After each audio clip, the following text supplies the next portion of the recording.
South Dakota is often promoted as a land of beautiful prairie, majestic mountains, and long classic American roads. But far from tourist areas like Mount Rushmore or the Badlands, there is another side of the state that is rarely shown. Quiet small towns, isolated places, and communities that seem slowly left behind by time. In some places, poverty and crime are major problems. In others, the silence itself feels the most frightening. Some towns on this list are even known for having some of the highest poverty rates in America. Some are filled with old houses and chronic unemployment. And these are the 15 worst remote and small towns in South Dakota. Remote places that may feel peaceful to some people, but to many others, feel like towns slowly being forgotten by the world.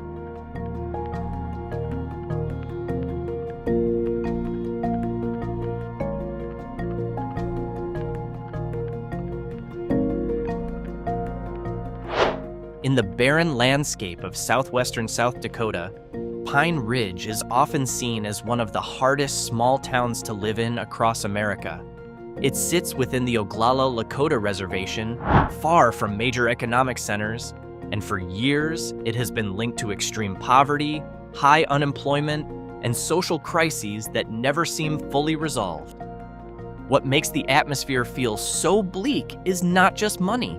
Many homes in Pine Ridge are in poor condition, with some housing several family members at once because of limited housing. Violent crime rates in the reservation area are also far above the national average, while alcohol and drug abuse have remained major problems for decades.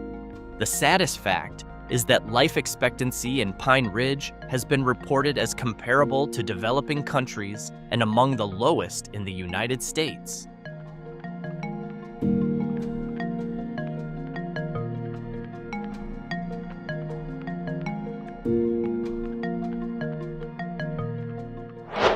If Pine Ridge feels bleak because of the scale of its poverty, Fort Thompson feels heavy because of its isolation and truly quiet atmosphere. This small town on the Missouri River sits within the Crow Creek Reservation and is often described as one of the most left-behind communities in South Dakota. Fort Thompson has long struggled with high unemployment, chronic poverty, and crime levels that are concerning for a town this small. Many homes look old and poorly maintained, while job opportunities outside tribal government are extremely limited. Young people here often grow up with narrow future options, and many eventually leave town to look for a more stable life in Sioux Falls or Rapid City.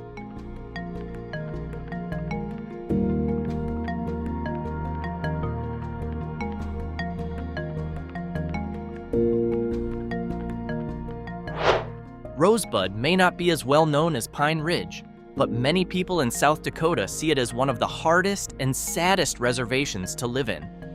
This small town in the heart of the Rosebud Reservation has long struggled with high poverty, chronic unemployment, crime, and limited basic services. Homelessness is often mentioned in this reservation area, especially because of the long-running poverty and housing crisis. In 2025, local media even reported that some residents were voluntarily handing out food to homeless people and families struggling to eat on the Rosebud Reservation because official aid was seen as not enough. The Rosebud Sioux tribe has also declared emergency status several times because of rising methamphetamine use, drug trafficking, and gun violence on the reservation.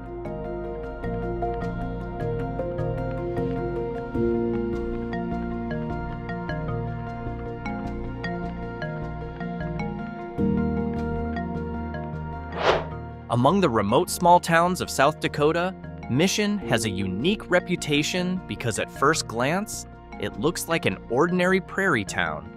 But the longer you stay there, the more you feel the heavy atmosphere surrounding it.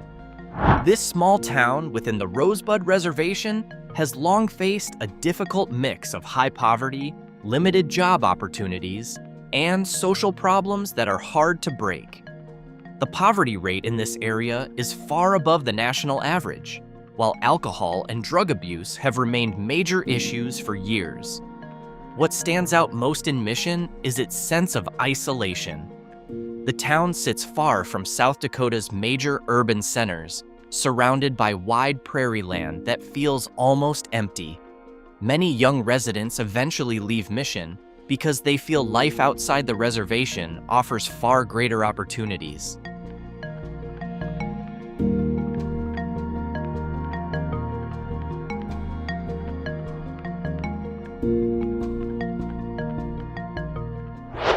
Eagle Butte is the kind of small town that feels remote even before you fully enter it.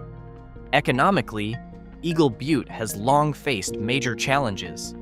Poverty in the surrounding reservation area is far above the national average, while most jobs depend on tribal government, schools, or basic services. Social problems are also part of Eagle Butte's reputation. Alcohol abuse, drug use, and crime have long been serious issues in some parts of the reservation. Because the population is small and the location is remote, the town can sometimes feel isolated from modern American progress. Even traveling to the nearest major city can take hours through nearly empty prairie roads.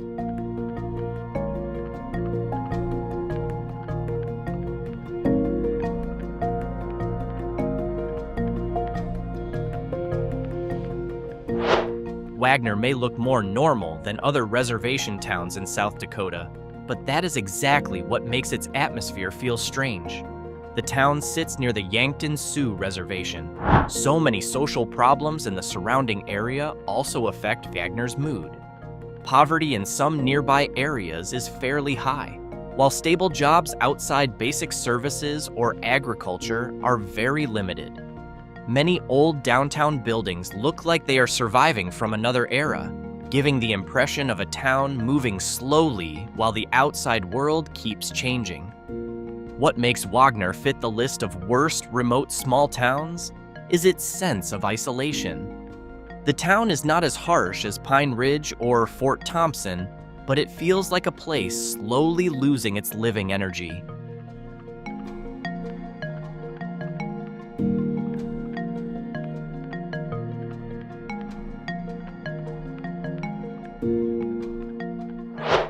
Sisseton feels different from many other towns on this list.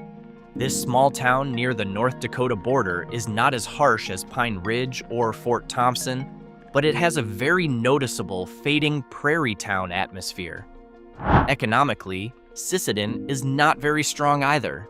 The city's median household income is only around $48,000 per year, far below South Dakota's overall median household income, which is now close to $77,000. Its poverty rate is also still fairly high, at around 19%. What stands out most in Sisseton is its atmosphere of stagnation.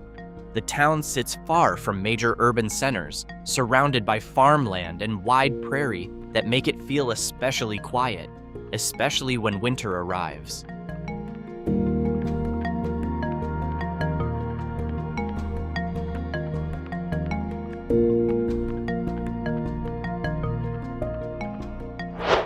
Kadoka is the definition of a prairie town that feels like it has stopped in the middle of time. This small town in western South Dakota sits along Interstate 90 and is often known only as a stopover before travelers head to Badlands National Park. But once those travelers continue their trip, Kadoka returns to being a quiet town in the middle of endless open land.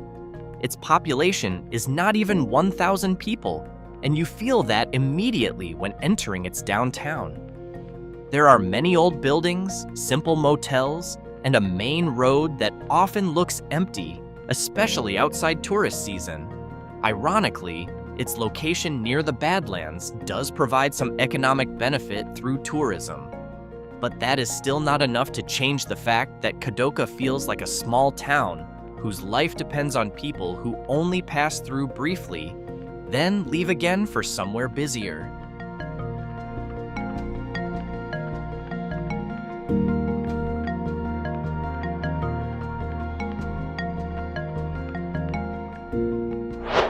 Murdo is often called one of the quietest towns along Interstate 90. This small town in central South Dakota practically lives off highway traffic. Trucks, travelers, and tourists who stop briefly for gas or an overnight stay before continuing across the Great Plains. Once the vehicle flow slows down, Murdo returns to feeling like a small town left behind in America's wide-open prairie. Its population is very small, and that is clear from its simple downtown atmosphere. Many local businesses depend on travel season, while permanent job opportunities outside highway services and agriculture are very limited. Murdo's median household income is also not very high compared with the national average, and its economic growth has been slow for years.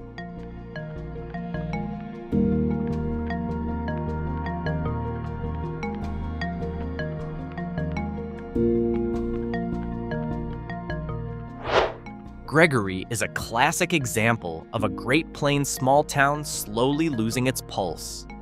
The town sits in southern South Dakota, far from major urban centers, and its economy depends almost entirely on agriculture and small local businesses.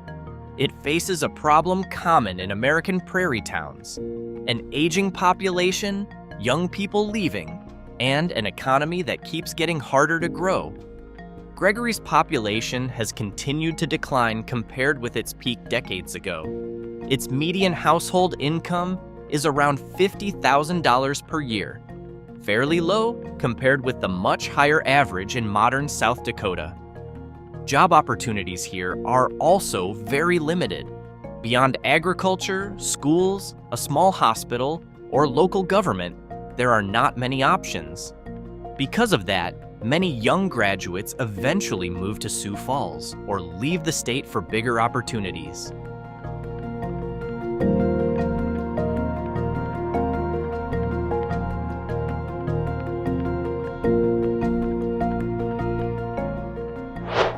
Philip is one of the most remote small towns in western South Dakota.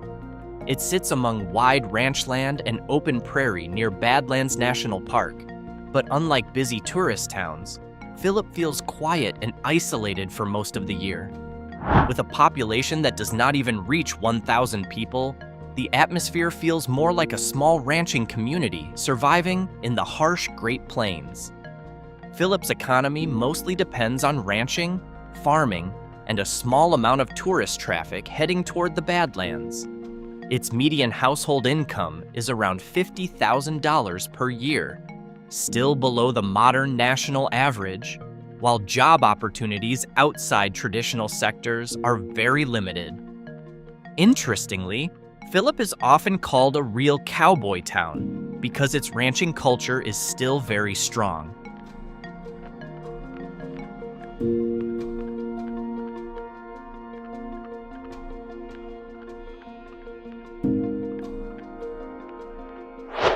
With a name like Winner, many people might imagine a prosperous and growing small American town. Ironically, the reality here feels much bleaker.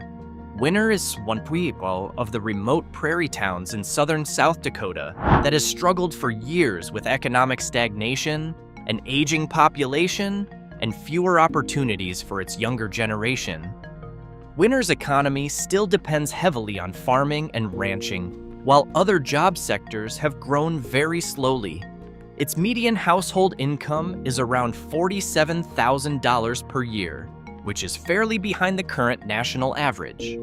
What makes Winner fit this list is its atmosphere of slow decline.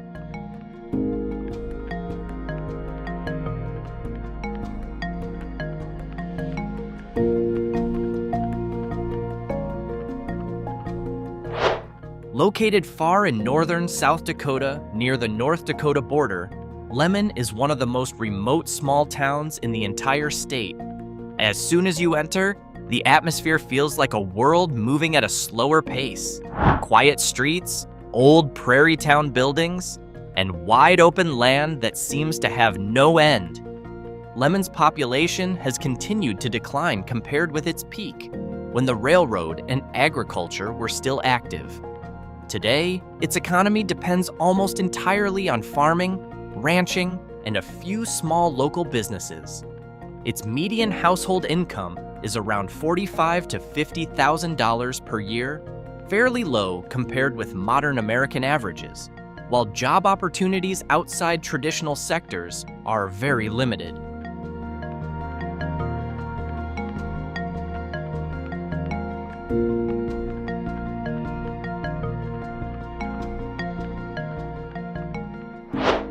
Redfield once had a fairly important reputation in South Dakota.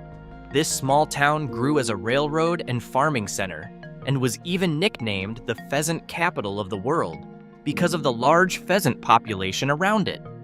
But like many other prairie towns in the American Midwest, that glory slowly faded as the economy changed and more young people left small towns behind. Today, Redfield feels like a town living in the shadow of its own past. Its downtown is still filled with old early 20th century buildings, but some areas look quiet and slow-moving. What puts Redfield on this list is not crime or extreme poverty, but its stagnant atmosphere. Its population has slowly declined for years, and many younger generations choose to leave because jobs and entertainment are very limited.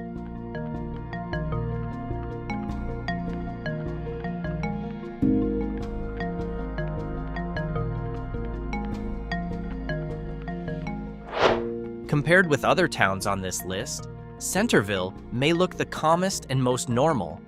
There is no extreme crime rate, and no poverty as severe as the reservation towns in western South Dakota. But that is exactly what makes its decline feel more subtle and gradual. Centerville is a classic example of a small Midwestern town that keeps surviving, while slowly losing its reasons to grow.